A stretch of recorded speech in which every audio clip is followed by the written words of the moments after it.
How do championship teams turn devastating losses into defining moments? The Toronto Blue Jays aren't just moving on from their heartbreaking World Series defeat, they're weaponizing it. Just days after pushing the Dodgers to 7 games and coming within 2 outs of glory, Toronto made headlines again.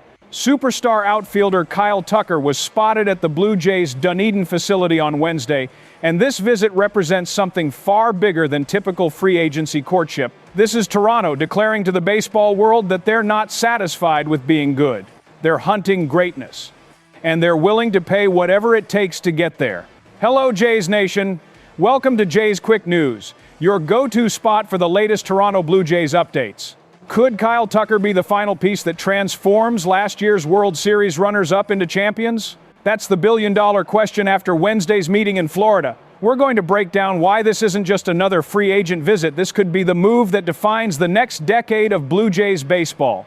Make sure you hit that subscribe button and turn on notifications, because this story is developing fast. Let's dive into what happened. On December 4th, Kyle Tucker visited the Blue Jays spring training complex in Dunedin, Florida. Now, Tucker lives just 23 miles away in Tampa, but don't be fooled by the proximity. This meeting screams intentionality. Tucker is the consensus #1 free agent on the market, a 4-time All-Star who's projected to command north of $300 million. The timing tells you everything about Toronto's strategy. This visit came exactly 1 day after the Jays finalized their blockbuster 7-year, $210 million deal with ace Dylan Cease, the largest free agent contract in franchise history. But here's where it gets fascinating from a strategic standpoint. The Blue Jays have a problem they need to solve, and Tucker is the perfect solution. Anthony Santander, who signed for $92.5 million last offseason, had a nightmare debut year in Toronto. He appeared in only 54 games, hit just 175 with 6 home runs before injuries derailed his season entirely. He didn't even play in the World Series.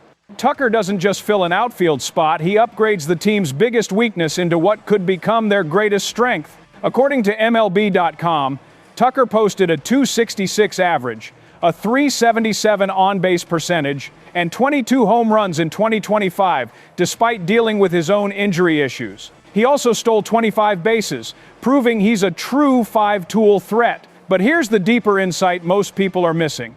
Tucker's skill set perfectly complements Vladimir Guerrero Jr.'s extension.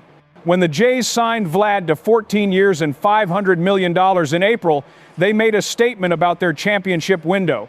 Now they need to build the right supporting cast around him, and Tucker's ability to get on base consistently with an OBP consistently above 370 makes him the ideal table setter or run producer depending on where manager John Schneider slots him in the order. Here's the angle nobody's talking about. This isn't just about adding talent.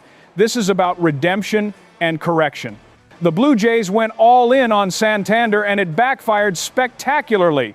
That kind of miss can haunt franchises for years, turning aggressive front offices into cautious, risk-averse decision makers. But Toronto's response tells you everything about their championship mentality. Instead of retreating into conservative mode after the Santander disaster, they doubled down. They signed Cease for $210 million. Now they're pursuing Tucker for potentially $400 million plus. That's not recklessness, that's conviction. The Blue Jays understand something crucial. The window is now. Bo Bichette is a free agent. Kevin Gausman and Shane Bieber hit free agency after 2026. The core that just reached the World Series might not stay together forever. So what do? You strike while the iron is scorching hot. Tucker would instantly upgrade the outfield from a liability into an asset. Imagine a lineup featuring George Springer's championship pedigree, and October Magic, Vladimir Guerrero Jr.'s MVP caliber production in the middle, and Kyle Tucker's elite on-base skills and power combination. That's 3 former All-Stars who have all thrived in pressure situations. Tucker brings something else that doesn't show up in box scores: proven postseason experience. He won a World Series with Houston in 2022 and knows what it takes to perform when everything's on the line. The Blue Jays just learned how thin the margin is between winning and losing in October. Adding someone who's been there and done that, that's invaluable. The baseball insider community is buzzing, and the consensus is building. Toronto is serious. Jon Heyman, one of the sport's most connected reporters, said on Bleacher Report that Toronto feels like the most serious team in the Tucker sweepstakes right now. He called them frontrunners and emphasized that anything the Blue Jays are connected to, he believes in them. That's significant coming from Heyman, who's seen countless free agency cycles.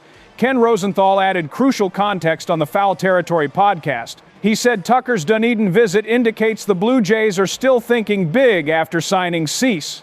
Rosenthal cautioned fans not to overreact like they did during the Ohtani saga last winter, but he made it crystal clear. This meeting is news, and it shows Toronto is acting like a behemoth in this market. Jon Morosi brought up the geographical advantage, noting the 23-mile drive from Tucker's Tampa home makes the fit very good. However, Morosi believes the move only makes sense if Bo Bichette doesn't return, which actually creates an interesting strategic path forward for Toronto. Here's the positive spin nobody's considering. What if letting Bichette walk to sign Tucker is actually the smarter long-term play? Bichette is a two-time All-Star, but he's also entering his late 20s with defensive metrics that suggest he's better suited for second base. Tucker, meanwhile, is a complete player in his prime who fills the exact hole created by Santander's failure. Former player Yonder Alonso questioned the fit on MLB Network, suggesting Toronto needs to prioritize the bullpen and re-signing Bichette. But here's the counter-argument. The offense wasn't the problem in the World Series. The Blue Jays had the best team batting average in baseball at .265 during the regular season. What cost them Game 7? Pitching depth and missing that one extra elite bat who could deliver in the biggest moments. Tucker solves the second problem. The Cease signing helps address the first. Let's paint the picture of what 2026 looks like if Tucker signs in Toronto. Your opening day roster features Dylan Cease as your ace, followed by Kevin Gausman's consistency, Shane Bieber's upside, breakout star Trey Yesavage, and Cody Ponce's strikeout stuff from Korea. That's arguably a top 5 rotation in baseball. Then you look at the lineup. George Springer leading off with his postseason heroics. Tucker hitting second as an elite table setter. Vladimir Guerrero Jr. in the 3-hole doing MVP things. And suddenly you have 3 legitimate all-stars in your top 3 spots. Whether Bichette returns or not, Toronto has young talent like Addison Barger, Ernie Clement, and Andres Gimenez to fill the remaining spots. This isn't just about 2026 either. This is about building a sustainable winner. Cease is locked up through 2032, Guerrero through 2039. If Tucker signs for 10-plus years, suddenly Toronto has 3 cornerstones signed long-term, creating stability in an era where player movement dominates headlines. The financial commitment would be massive, potentially $700 million plus between Cease, Guerrero, and Tucker, but Rogers Communications has the deepest pockets in baseball. They just proved they're willing to spend in the Canadian market. The psychological impact can't be overstated either. Landing Tucker would send shockwaves through the American League East. The Yankees, Orioles, Red Sox, and Rays would all have to acknowledge that Toronto isn't going anywhere. After years of being the division's bridesmaid, the Blue Jays would cement themselves as the team to beat. Most importantly, it would erase the sting of losing Shohei Ohtani last winter and falling short in the World Series. Championships aren't won on paper, but they're certainly built there. Tucker plus this core gives Toronto the blueprint.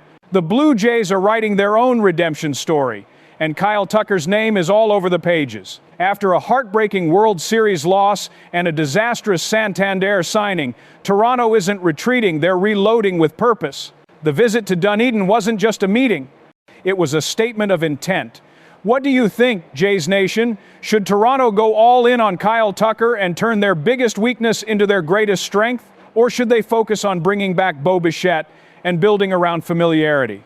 Drop your thoughts in the comments below, smash that like button, and subscribe for more Blue Jays breaking news. This is Jays Quick News. We'll catch you in the next one.